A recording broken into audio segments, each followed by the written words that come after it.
We're here live in Las Vegas at the South Point Hotel and Casino with country artist Aaron Watson. And I feel like this hotel has done so much for your career, for your family, and for you as a person. And Michael Gaughan's just such a great sport, or, you know, he's a fan of the sport, he's a fan of music, and yours especially. So talk a little bit about that. You know, just this place for me personally is, I have so many great memories here. For me and my wife, NFR, that's our time when we get babysitters and we come out here and we just enjoy spending time with each other. It's always kind of like our annual honeymoon is what I call it. I call it that, she doesn't call it that. But Michael is such a big supporter of the rodeo. And the great thing about South Point is it just has a great atmosphere for the Western world. Definitely. And I feel like I'm in West Texas right now, but I'm in Las Vegas at a casino. And so we just love it here. And it's crazy. You have people coming from all over the world right here every night when we play our show after the buckle ceremonies. So I get to meet these people and I get to share my story with them. And then they go back home to where they're from and then they tell their friends about me. So it's like throughout the year, I go play places and people are like, we met you at National Finals Rodeo at South Point Casino. So it's just a great time, and it's the holiday season. It's one of my favorite times of the year, favorite places to be. And I feel like South Point really fits your audience. It fits you as a person because it's laid back. It likes the Western way of life, and it's also, like I said, supporting your career quite a bit. So it's pretty neat. I love it, and I love there's cowboy hats everywhere. Yeah, I mean there's cowboys and cowgirls everywhere, and it's just, you know, my big thing for the last couple years is we're putting cowboy back in country music. I love it. So I feel at home here, and it's awesome. Would you say this is one of your favorite places you play at throughout the year? Oh, absolutely, absolutely. I mean, the stage, the venue's just, it's classy. It has that Vegas touch to it, you know, so I feel like I get to be like the country Frank Sinatra for a week, so I love it. Frank Sinatra, that's one way to put it. That's right, that's right. Well, let's talk a little bit about the Underdog. It's almost been 2 years. It's crazy. And it's been a great success. You've done so much with this album, and it means a lot to you personally, I think, because of the story. Yeah. And at some point, we've all felt like the underdog in our life. Yeah. And I think we can all relate to this album. So talk about what this album has meant to you. It's been life-changing for me personally. You know, originally I wrote the song The Underdog for my boys, just as a way of letting them know how much their daddy loves them and let them know what I expect of them. I mean, I talk about everything from our faith to family to finances, how much I love their mama. And that's just a song where their dad pours their heart out to them. And they can listen to that song years from now and know how much I love them and know what I expect of them. But the album, you know, it was our 12th album. You know, it's not like I'm new. No. You know, it's our 12th album, you know, and I'll never forget, it's a special album. It will always be a special album. We could go on to do bigger things, but that album will always have a very special place in my heart because it made history. Definitely. And it became the first independent album to chart #1 on Country Billboard. I mean, they have an exhibit at the Country Music Hall of Fame. All to you. For me and the Underdog. And you know, it was just a testament to all the fans that God's blessed me with. And I'll never forget when I got the call that the album went #1. I had already taken the kids to school, and I came back home, and Kim was making breakfast. And she was like, do you want some eggs or whatever? And I was like, sure. And I was sitting there at the table, and we were talking, and she was cooking, and I got a call from my manager, and he said, we did it. The album went #1. And I mean, fulfilling. It was the greatest feeling ever. I mean, I stay pretty even keel on a lot of things when it comes to my career. I get excited about things like family. But when it comes to my career, I'm kind of like, you know, I'll take things off the chin. You know, it's just part of the business. But when we found out the album went #1, I mean, we both started jumping up and down like we were, you know, high school kids again. And it was just, to get to share that moment with her was amazing. And but it's funny.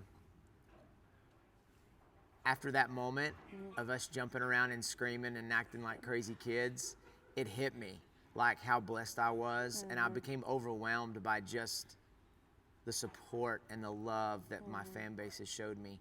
And at that moment, I switched gears, and I stopped thinking about the underdog, and I started thinking about the next album.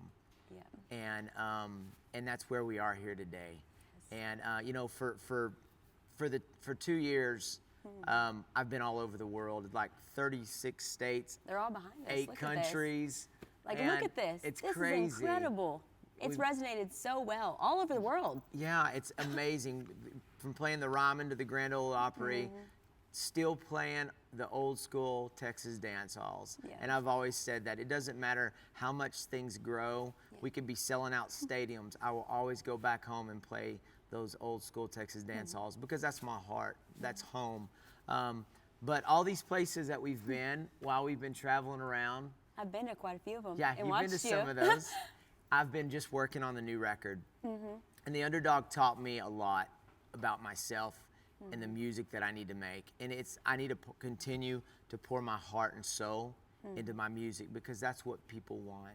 And so the new record is really just the sequel. It's just the sequel to the underdog. I mean, if it ain't broke, you don't fix it. I'm still an independent artist. I still write my songs. And, you know, I'm proud of who I am. I'm proud of my fans and what they've done for me. I'm proud of where I'm from, and you should be that. You should take pride in who you are, where you're from, and your work, most importantly. Yeah, and really what the new album is. It's what I believe in. I believe in my country. I believe in country music. I believe in small towns. I believe in hard work. I believe in honesty. I believe in family. I believe in Jesus, you know, and I poured all those things into the new album. And the new album has 16 new songs on it. I wrote every single one of them. Wow. And, you know, it's just one of those things that this is the first time in my career that I've made an album and I've been able to say, if this was the last album I ever made, I could be okay with that. Really? That's a big testament to this album. And I feel like I know who I am. You know, for the longest time, I've had a lot of big people in the industry tell me, hey, if you're ever gonna break outside the borders of Texas, you've gotta stop being so Texas. You need to be more universal. No, we're Texans. Exactly. And I've always heard that for years and years and years, but the underdog kind of proved them wrong. And so I didn't shy away from that on this record. I mean, this record is unapologetically Texan. From the first song on the record to songs throughout the entire album. I mean, here we go. I mean, Look it's at your name. Like, that's incredible because a lot of artists, you know, they let someone else write their songs. Yeah. But I feel like these are still personal to you. Yeah, you know, I wrote them all. I mean, like Texas Lullaby was inspired by a World War II veteran. Really? Yeah, and that's just that's my tribute to veterans and tribute to Texas. Take You Home Tonight is a song I wrote for my wife. You know, it's a cute little song of, you know, we're not gonna leave this house, but I'm gonna take you home tonight. Yeah. And just spending time with her. These old boots have roots. It's just a song about me and who I am and what I believe in. I told you about Be My Girl. Yes, I love that. You need to tell me about that story again, though. Kimberly and I were on a date a week before we recorded the last session of the record. And she was stressing about this and talking about this. And I was like, girl, chill out. Like, we're on a date. Let's enjoy the evening. I don't need a wife right now. Yep. I just need you to be my girl tonight. And look what happened. That's where, and then I wrote that song for her. But all of the songs are just, I poured my heart and soul into all these songs. Probably the most important song on the record, though, is song number 16. Because when the underdog came out, and my little girl Jolie Kate found out that I wrote a song for her brothers Jake and Jack, and I did not have a song on there for her. Oh, I bet you she raised it. She raised it, and she made me promise that the next album would have her song. Yes, Jolie Kate, she's famous everywhere. That's my girl. That's my girl. So you know what? I wrote her a song that we're gonna dance to at her wedding. That's our song, and I wrote it also so that you know that other girls and their daddies, like this could be. It's called Diamonds and Daughters, but this Diamonds and Daughters for me, that's a gift that I'm giving daddies and daughters. Everywhere. And it's a sweet Cool. song. I don't know that I'll ever be able to sing it live because I get choked up thinking about just how quickly she's growing and how I'm going to be there before you know it. You know, I mean, it's one of those things that happens. You know, your daughter grows up, you know, and then she meets like this really cute bull rider. You know what I'm saying? You know what I'm saying? Like she meets this cute bull rider. Yeah. You know? But that difference between me and Jolie Kate is that Jolie Kate has been raised in the spotlight. Yeah. People have watched her grow up. I feel like all of us have a connection with her. Yeah. Another birthday for Jolie Kate, another you know, softball game. Yeah. These are things that your fans really can relate to because you finally have a personal connection with them. Yeah, you know, I look at my career as if I had a small mom and pop restaurant in a small town. That's my career. Like, the doors are always open. And when you come to my restaurant, you should have a great experience. You should love the environment. You should enjoy the food, and the service should be spectacular. And that's how I treat my business every night. I mean, I'm the anti-superstar. Yes. It bothers me when they call me country music superstar. Like, if somebody says that, the first thing I'll say is, I'm not a superstar. Because I don't want to be a superstar. You know, for me, music is not an industry, it's the family business. Yeah. And I've been doing this since 1999. And that is... Well, why Vaquero? Why did Vaquero? You pick that? Yeah, why did you pick that? Well, I wrote a song called Vaquero on the record, and it just made sense. But what I love about Vaquero is Vaquero in Spanish, in English, I mean, it means cowboy. And the Vaquero was the original cowboy. And I love it because it has that, you know, that it's just, Texas has that, you know, we border with Mexico. We're the original, Yeah, and I love the culture. I love the heritage. I love the history. I love the story of the Vaquero. I mean, I love Texas music. I love Tejano music. I mean, when I look on my tour schedule and I see that we're getting to share the stage with a Tejano band, I get so excited. And I love all things Texas. You love the history of it. I love the history of it. I mean, I love when we go down there and play in South Texas. I mean, I love everything about Texas. And the coolest thing, though, is that where people for the longest time were telling me that if you're ever going to break out, you've got to stop being so Texan. The thing that I love is that we've proved them wrong. What we do is we take our brand of country music and we get to share it with the world. And this is kind of my way of saying, this is what we do. You know, I put a big Texas flag painted on a building in a small town in West Texas. And, you know, I wrote that, you see Vaquero, Aaron Watson. I was at the house, I had a Sharpie. Yep.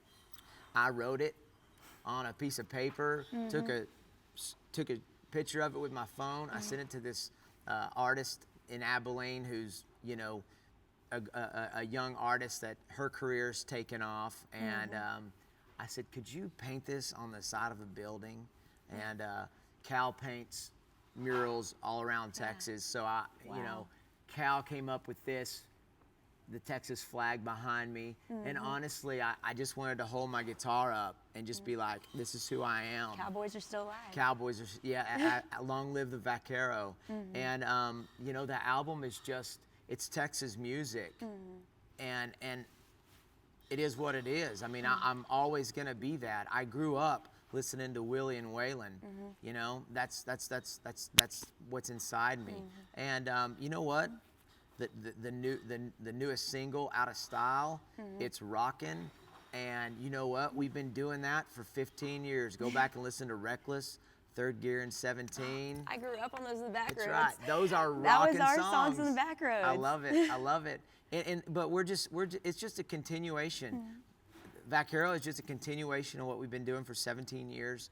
But I worked harder on this album than anything I've ever done. I woke up early every morning and I wrote songs and I wrote songs and I wrote songs. I had great songs pitched to me by different publishing companies, but I was like, this is about me pouring my heart out for my fans. I mean, my fans blessed me by giving me the only independent album that's ever charted #1, and I'm not gonna betray them. No. I'm gonna just stay the course. Well, and this is it. I mean, this is it. you. Like, look, This the is cowboy me. hat, the This is buckle, me. and my buckle I mean, from Cheyenne Frontier days. you were still a cowboy, and I love that because, you know, with the fame, the added pressure, and you know, independent artist #1, that changes a lot of people. They can't handle the pressure of being in the limelight. But you've stuck true to who you are, kind of like George Strait. I It's will, kinda cool. you know, and I saw you at Green Hall, and we got to watch Yes. George Strait. But George really inspired me. Seeing George, seeing the King of Country play the oldest dance hall in Texas, it just reminded me of why I fell in love with country music. And you know, different strokes for different folks. You know, there's that bro country thing, and that's good if that's what you like. But Bro that's not country. my flavor of jelly. No. You know, I tell people we're kind of like, you know, we're kind of like that you know, that homemade apricot jam. You know, that's my brand of country music, and we're just so excited. I mean, right now, you know, the album it's for pre-sale on iTunes and Amazon and all those other outlets, but you get 2 songs right off the bat. Really? And it's Out of Style, which is a song I wrote for Kim, and then there's another song called Big Love in a Small Town, which is another song It's gonna be I wrote another for Kim. backroad song. Yeah, and it's just been so fun. And you know, I mean, I'm to the point in my career now that it's just exciting for me to be able to share music with our fans, and my fans come first. I mean, the last thing in the world I want to do is let them down. They've been supporting me for like 3 decades. I have to say a really long time. Yeah, I've been your fan from day one. So. Well, you're awesome, and you're when we said we were going to do this, I was like, we have to get Alexis, and you know what? What's that? I have to say thanks to your daddy for my awesome trailer behind my bus. Yeah, Bloomer well, Trailers. It's been everywhere. Awesome. Look at all the places it's yeah, been. Bloomer Trailers. You got to get your Bloomer trailer, and I'm a big fan of your you. Sweetie Sage. Thanks. So, and I'm a big fan of you. So. Well, we're fans of yours. Well, And thank you. Real quick before we go, you keep mentioning the cowboy way of life and how, you know, you love that heritage. You want to keep the tradition alive in country music. So does it give you hope that people are still into this? They still want to preserve it? I love it. I mean, it's funny that a lot of times when, you know, and I don't get too political, but when you watch mainstream media, whether it's radio or TV, they think that they know what we want. The common person. Yeah, but I'm out there on the front lines playing 150 shows a year, so I don't think I know. I see it with my own 2 eyes. And in my job every night when I get on stage, I say a little prayer.